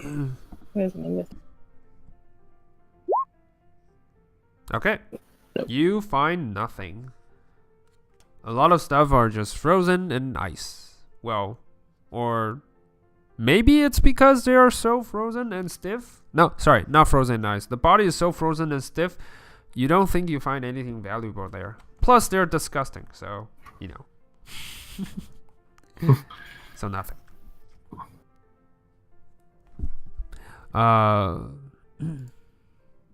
Ravani, if you wish to help investigate, you can try. Yeah, for sure. I'll help investigate.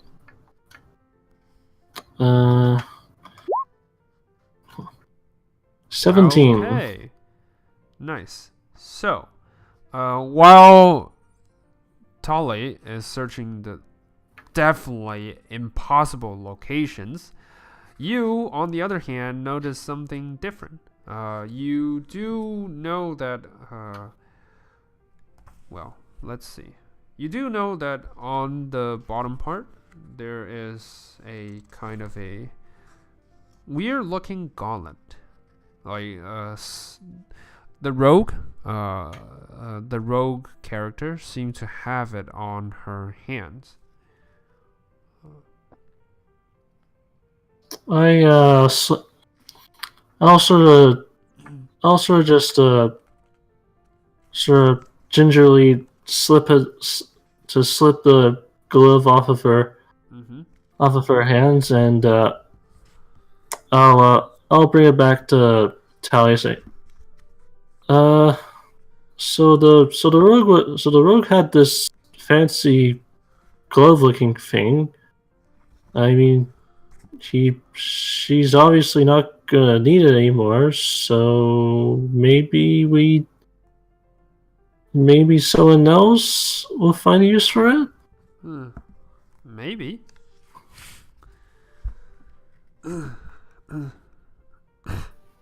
Almost certainly. It's regardless, it's better used by someone living than dead. Yeah. Oh, by the way, for you, Ravani, you also find when searching when strapping off the gauntlet, you also find there is a amulet on the wizard. Yeah, one of the adventuring wizard. It's on his chest. I'll take the amulet so that I can try and identify it at a later time. You guys can identify them at a later time. Well, for now, do you still want to go up?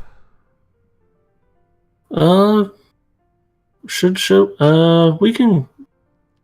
Let's go up then. Okay. Well, you guys can like I said, you guys can go anywhere you want, or even rest. It's up to you guys. And yeah, now if you want, I just turned limerick pretty quick. Like, do you need a moment to kind of prep? I would very much appreciate it, since I would need some sort of means in order to be helpful. I do get my weaponry back. However, I can't do any kind of assistance from the arcane way if I don't, properly prepare for spells and such. But I can help as a front warrior. Well, it's up to you guys. That's okay. I don't think we're in any rush. Ravani was like, are we time limited on any?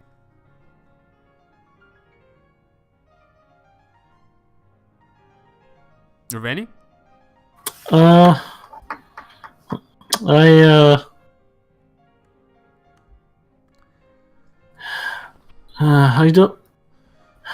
don't really know enough about this whole situation to know for sure if we've got like a time limit or not.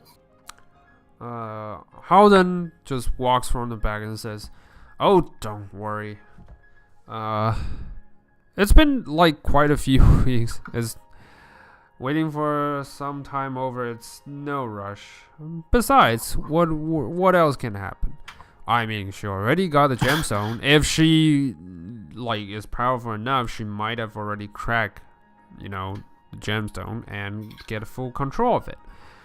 Well, if she doesn't, a little bit longer wouldn't hurt, I'm just saying. Like it's been, like I said, it's been 3 or 4 weeks. Well, like you guys said, I don't really possess a sense of time. It's really hard to know what, like, you know, how time passes when you're frozen in ice. So yeah.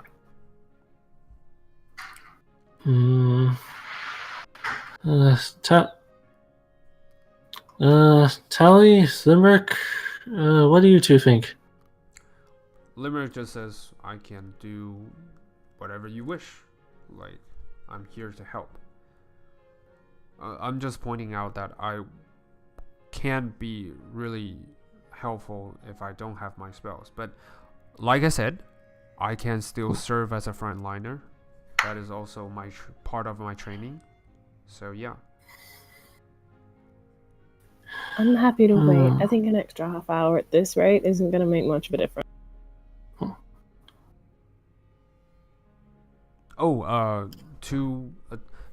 In game term, in order for Limerick to prepare for his spells and whatnot, he will need at least a full long rest.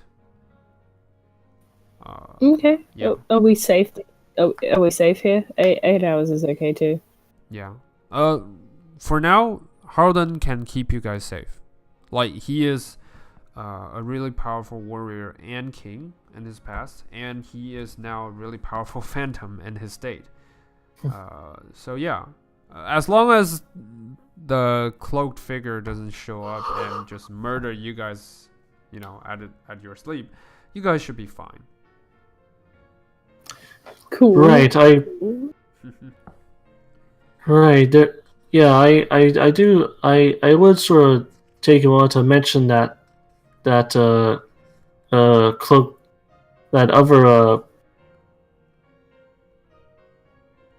mention that other spectral figure we encountered that killed all the chieftains earlier, and Yeah. since that thing is still probably wandering around somewhere. Mm-hmm.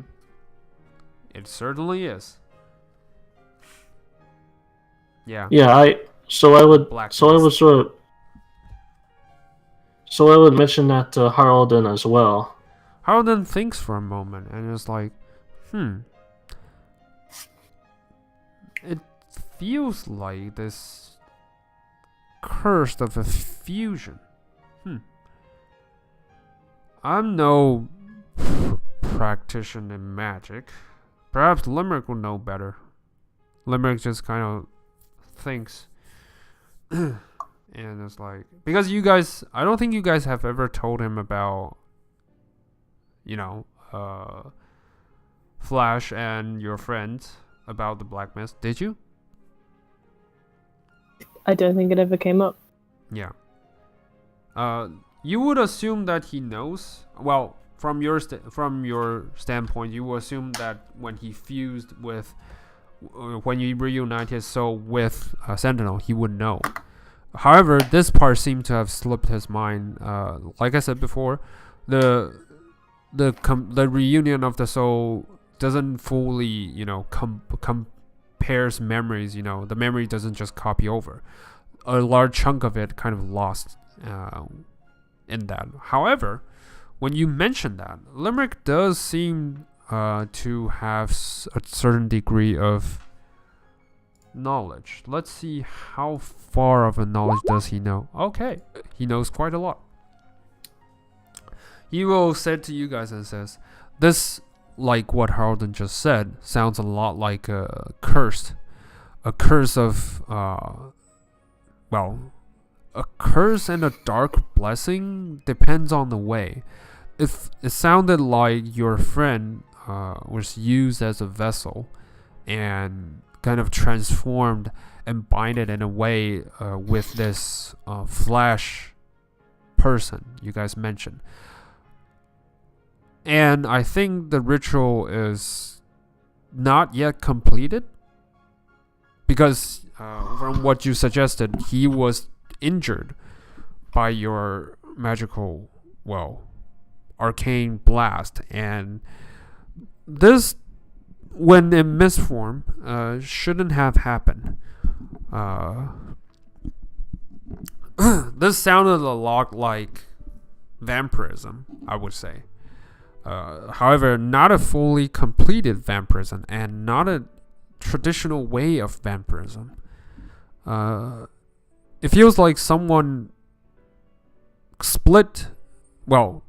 try to make use of your friend's soul and kind of in a twisted way bind them together,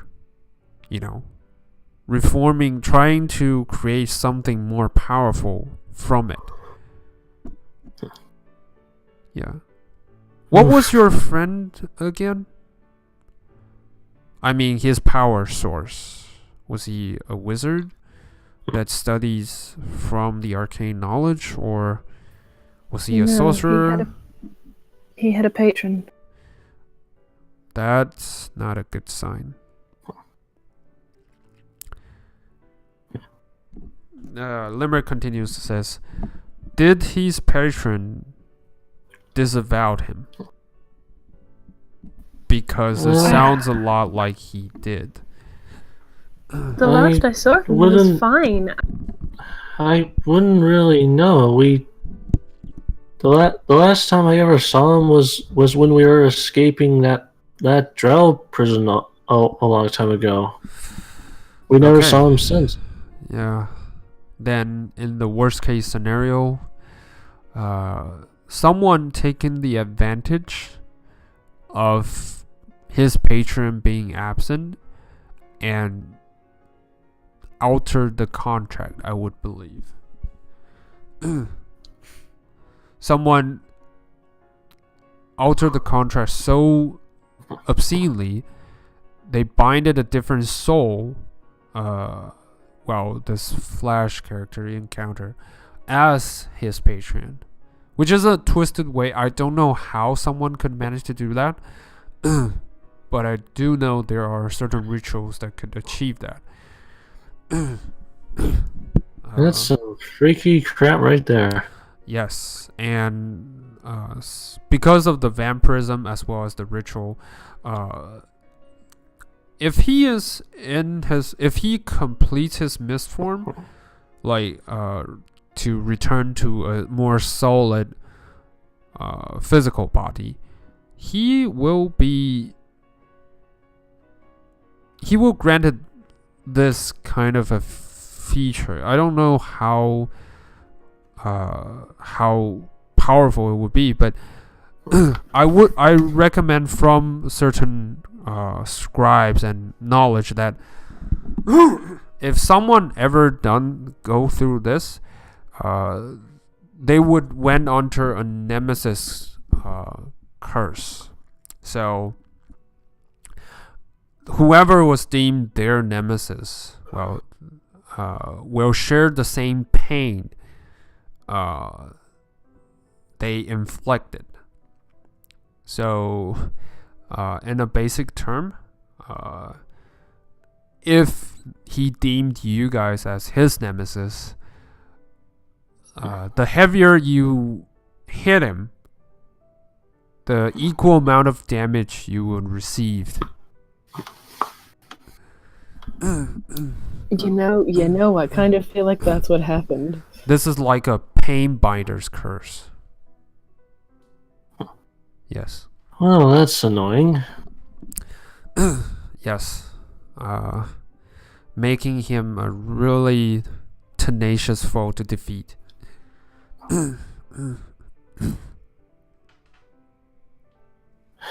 Alright, I mean, I'm fine with wearing a little damage. We'll be fine. The thing is, you attack him. So in game term, I'm just gonna explain this.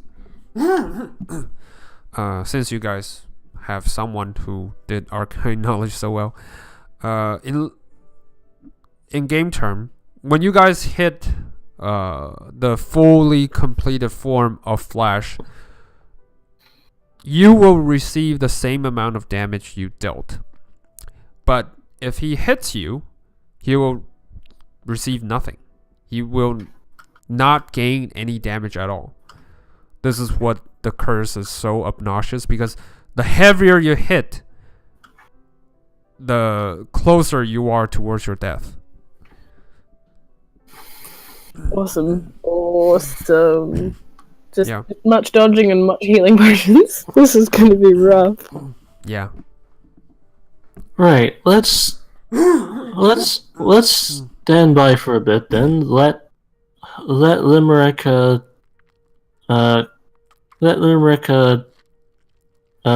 regain his some of his spells. That way he'll be able to fight at full strength, Mm-hmm.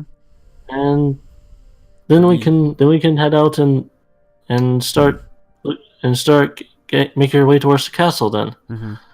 Oh, by the way, you guys can also attune to whatever you guys have during the meantime, so that you will know what it is exactly. Or if someone happens to have identify spell, they can also do that. Yeah. There's that. All right. So you guys decided to take a rest here? All right. That will conclude today's session. Well done, guys. That's where we'll end it. You guys solved the puzzle faster than I expected. I was expecting, okay, Howden may have to do some more, suggestions, or sorry, Limerick might have to point it out something in order for you guys to figure it out. But you guys did well. Well done. Thank you. It was a good riddle. That was It was an old riddle I found. It was not mine. I didn't create it. It was from a really interesting novel, a novel I love very much. And the campaign idea, so cool. Yeah, the campaign idea is like partially from that. It's called The Pool of Radiance, Ruins of Miss Drannor. It was a really cool. It was a really good game, and I really loved it. So yeah. If you guys are interested, you can go check it out. Yeah. Oh, nice. Well, it's definitely making for a hell of a campaign. Yeah. It's pretty cool, yeah. Yeah. So aside from the Ring of Might, do the goggles of night vision or the manual of constructs require any attunement? I don't think the manual of construct doesn't require any attunement. I'm pretty sure that hold on. Let's check, because I believe that sorry, I'm gonna close it here. I believe the amulet sort of requires it. I'm gonna check actually. Do my goggles though? Goggles, I believe not, because there are. Well, I'll just rule out this. Goggles, no. In my campaign, they are just, mimicry of night vision, of dark vision. So no, they don't require attunement. That's my ruling. Okay, so I believe then I'm only attuned. I believe I have 2 attunements active. Yeah, your staff. Ring of Might shielding and yes, and the staff. Right. Yes. Yeah. Okay. Yeah. So Tolly, you would need to count how many attunements you have already. I think I have 3 because I've got my sword, the Yeah. armor, and now the cloak. The armor doesn't count. I don't think the armor is requiring any attunement, but your boots does. Oh, true. I keep forgetting. Yeah, about your boots. boots of flying so does that's require attunement. Still 3. Yeah. So maybe you can drop one. Depends I on like you. my boots too much. They're too clutch when I remember them. Yeah. And I'm squishy. It depends on you. So yeah. You can. I'll. You know what? I'll mark down the treasury a amulet. Sorry. Amulet and sorry. And gauntlet. Amulet and gauntlet. So yeah. Next time you will know what they do. Alright, cool. See you guys next time. well, like I said, like you guys said, you guys are not gonna be able to come next week because it's Christmas. No one ever has time on Christmas. So yeah, Right. we will resume our session probably on the 30th. So yeah, until then, have fun and enjoy your holiday. And early Merry Christmas to you all. Yeah. Merry Christmas to you too. Yeah, You Thanks. guys have a lovely holiday. thanks. We don't really celebrate Christmas, but you know, it's a national holiday now, so whatever. Oh, good. Yeah, we don't actually have the day off, but it's more like, you know, everyone is celebrating it, so everyone in the world is Gets celebrating excited. it. Yeah. Yeah. All right, guys, have fun. Bye.